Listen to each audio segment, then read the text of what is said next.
নমস্কার।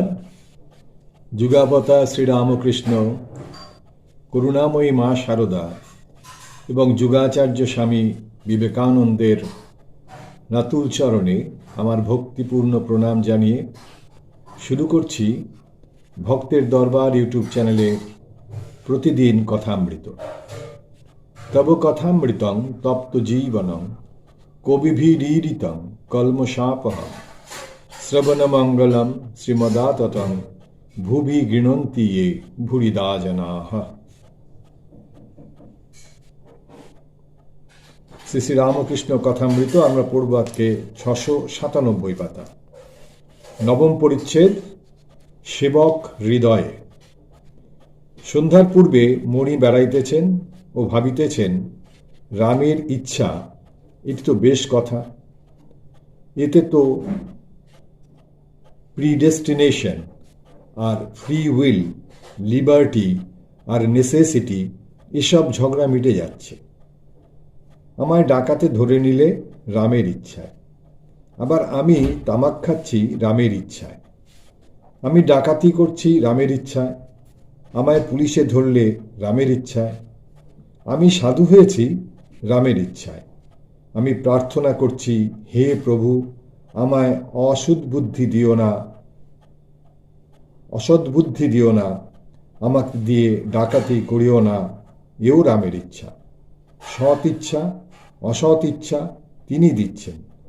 তবে একটা কথা আছে, অসৎ ইচ্ছা তিনি কেন দিবেন? ডাকাতি করবার ইচ্ছা তিনি কেন দিবেন? তার উত্তরে ঠাকুর বলেনই যে তিনি জানোয়ারের ভিতর যেমন বাঘ, সিংহ, সাপ করেছেন, গাছের ভিতর যেমন বীজ গাছও করেছেন, সেইরূপ মানুষের ভিতর চোর ডাকাতও করেছেন। কেন করেছেন, কেন করছেন, তা কে বলবে? ঈশ্বরকে কে বুঝবে? কিন্তু তিনি যদি সব করেছেন, সেন্স অব রেসপন্সিবিলিটি তো যায় না। তা কেন যাবে? ঈশ্বরকে না জানলে, তার না দর্শন হলে রামের ইচ্ছা এটি 16 আনা বোধই হবে না। তাকে লাভ না করলে এটি একবার বোধ হয়, আবার ভুল হয়ে যাবে। যতক্ষণ না পূর্ণ বিশ্বাস হয়, ততক্ষণ পাপ পুণ্য বোধ, রেসপন্সিবিলিটি বোধ থাকবেই থাকবে। ঠাকুর বুঝালেন রামের ইচ্ছা। তোতা পাখির মতো রামের ইচ্ছা মুখে বললে হয় না। যতক্ষণ ঈশ্বরকে জানা না হয়, তার ইচ্ছায় আমার ইচ্ছায় এক না হয়, যতক্ষণ না আমি যন্ত্র ঠিক বোধ হয়, ততক্ষণ তিনি পাপ পুণ্য বোধ, সুখ দুঃখ বোধ, সূচি অসুচি বোধ, ভালো মন্দ বোধ রেখে দেন, সেন্স অব রেসপন্সিবিলিটি রেখে দেন। তা না হলে তার মায়ার সংসার কেমন করে চলবে? এই তার সংসারে সবই হবে, সবই তিনিই করে রেখেছেন। সংসার চালাবার জন্যে তিনি যেমন চোর করেছেন, তেমনি চোর ডাকাত করেছেন, আবার পুলিশ করেছেন, সাধু করেছেন, সবই তিনি করেছেন। ঠাকুরের ভক্তির কথা যত ভাবিতেছি, ততই অবাক হইতেছি। কেশব সেন হরিনাম করেন, ঈশ্বর চিন্তা করেন, অমনি তাকে দেখতে ছুটেছেন। অমনি কেশব আপনার লোক হলেন। তখন কাপ্তেনের কথা আর শুনলেন না। তিনি বিলাতে গিয়াছিলেন, সাহেবদের সঙ্গে খেয়েছেন, কন্যাকে ভিন্ন জাতিতে বিবাহ দিয়েছেন, এসব কথা ভেসে গেল। কুলটি খাই, কাটায় আমার কি কাজ? ভক্তিসূত্রে সাকারবাদী নিরাকারবাদী এক হয়, হিন্দু মুসলমান খ্রিস্টান এক হয়, চারি বর্ণ এক হয়। ভক্তিরই জয়। ধন্য শ্রীরামকৃষ্ণ, তোমারই জয়। তুমি সনাতন ধর্মের এই বিশ্বজনীন ভাব আবার মূর্তিমান করিলে, তাই বুঝি তোমার এত আকর্ষণ। সকল ধর্মাবলম্বীদের তুমি পরমাত্মীয় নির্বিশেষে আলিঙ্গন করিতেছ। তোমার এক কোষ্ঠী পাথর ভক্তি। তুমি কেবল দেখো অন্তরে ঈশ্বরে ভালোবাসা ও ভক্তি আছে কিনা। যদি তা থাকে, অমনি সে তোমার পরমাত্মীয়। হিন্দুর যদি ভক্তি দেখো, অমনি সে তোমার আত্মীয়। মুসলমানের যদি আল্লাহর উপর ভক্তি থাকে, সেও তোমার আপনার লোক। খ্রিস্টানদের যদি যিশুর উপর ভক্তি থাকে, সেও তোমার পরম আত্মীয়। তুমি বলো যে সব নদী ভিন্ন দিক দেশ হইতে আসিয়া এক সমুদ্র মধ্যে পড়িতেছে, সকলেরই উদ্দেশ্য এক সমুদ্র, সকলেরই উদ্দেশ্য সে সমুদ্রে পড়া। তাই ঠাকুর যে জাতের লোকই হোক সকলকেই তিনি সমান চোখে দেখতেন। তার মধ্যে যদি ভাব, সে যদি ঈশ্বরীয় ভাব তার মধ্যে আছে দেখলেই, ঈশ্বরের প্রতি ভালোবাসা আছে তা দেখলেই তিনি তার সঙ্গে মিশে যেতেন, আলিঙ্গনাবদ্ধ হতেন। ঠাকুর এই জগৎ স্বপ্নবৎ বলছেন না, বলেন তাহলে ওজনে কম পড়ে, মায়াবাদ নয়, বিশিষ্টদ্বৈতবাদ। কেননা জীব জগৎ অলীক বলছেন না, মনের ভুল বলছেন না। ঈশ্বর সত্য, আবার মানুষ সত্য, জগৎ সত্য। জগৎ সত্য, জগৎ মিথ্যা, ব্রহ্ম সত্য, এটা তিনি বলছেন না। তিনি বলছেন ঈশ্বর সত্য, আবার মানুষ সত্য, জগৎ সত্য, জীব জগৎ বিশিষ্ট ব্রহ্ম। বিচি খোলা বাদ দিলে সব বেলটা পাওয়া যায় না। সে বলছেন যে ওজনে কম পড়ে যাবে। শুনিলাম এই জগৎ ব্রহ্মাণ্ড মহাচিদাকাশে আবির্ভূত হইতেছে, আবার কালে লয় হইতেছে। মহাসমুদ্রে তরঙ্গ উঠিতেছে, আবার কালে লয় হইতেছে। আনন্দ সিন্ধু নীরে অনন্ত লীলা লহরী। এই লীলার আদি কোথায়, অন্ত কোথায়, তাহা মুখে বলিবার জো নাই, মনে চিন্তা করিবার জো নাই। মানুষ কতটুকু, তার বুদ্ধি বা কতটুকু। শুনিলাম মহাপুরুষেরা সমাধিস্থ হয়ে সেই নিত্য পরম পুরুষকে দর্শন করেছেন, নিত্য লীলাময় হরিকে সাক্ষাৎকার করেছেন। অবশ্য করেছেন, কেননা ঠাকুর শ্রীরামকৃষ্ণ বলিতেছেন। তবে এ চর্মচক্ষে নয়, বোধহয় দিব্যচক্ষু যাহাকে বলে তাহার দ্বারা। যে দিব্যচক্ষু পাইয়া অর্জুন বিশ্বরূপ দর্শন করেছিলেন, যে চক্ষুর দ্বারা ঋষিরা আত্মার সাক্ষাৎকার করেছিলেন, যে দিব্যচক্ষুর দ্বারা ঈশা তাহার স্বর্গীয় পিতাকে অহরহ দর্শন করিতেন, সে চক্ষু কিসে হয়? ঠাকুরের মুখে শুনিলাম ব্যাকুলতার দ্বারা হয়। এখন সে ব্যাকুলতা হয় কেমন করে? সংসার কি ত্যাগ করতে হবে? কই, তাও তো আজ বললেন না।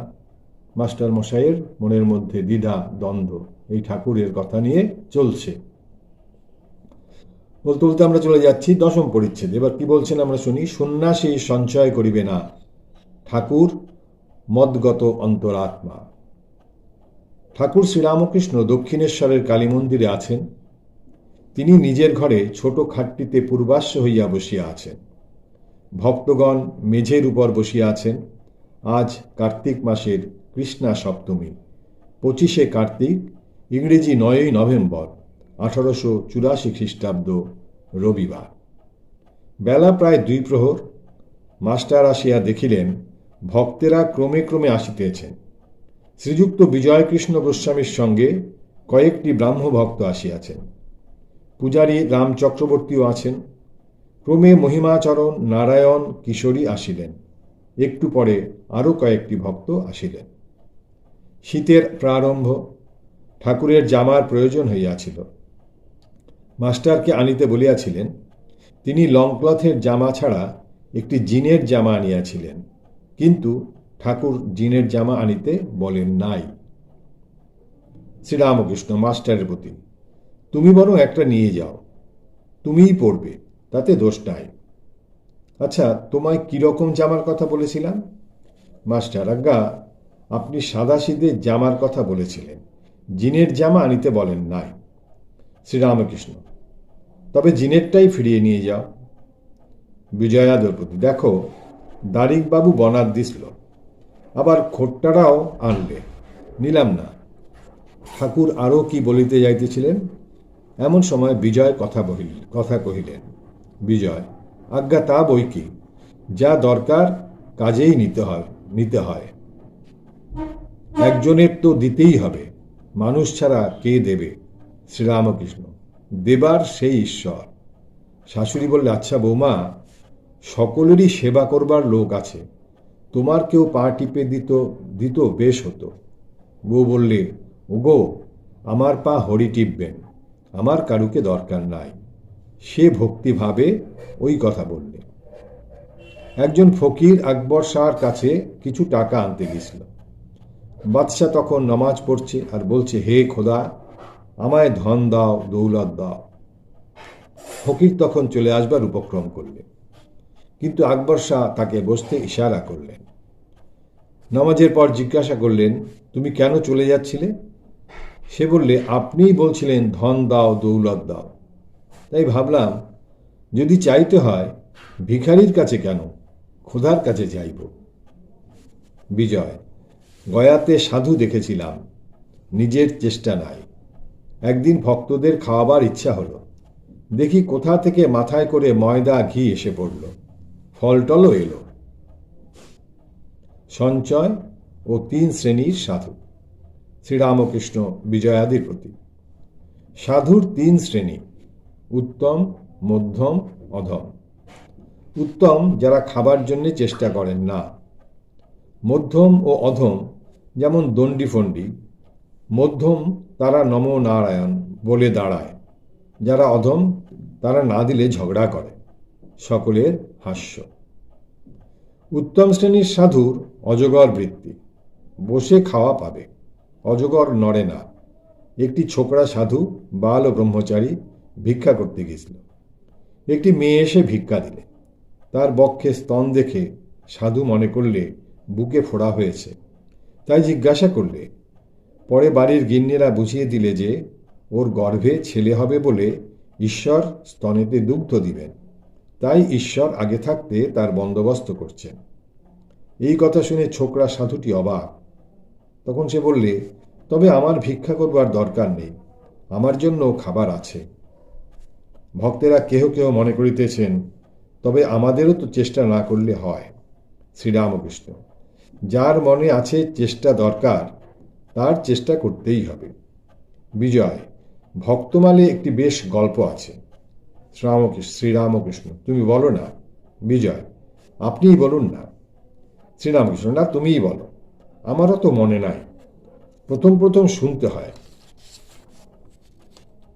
তাই আগে আগে ওসব শুনতাম।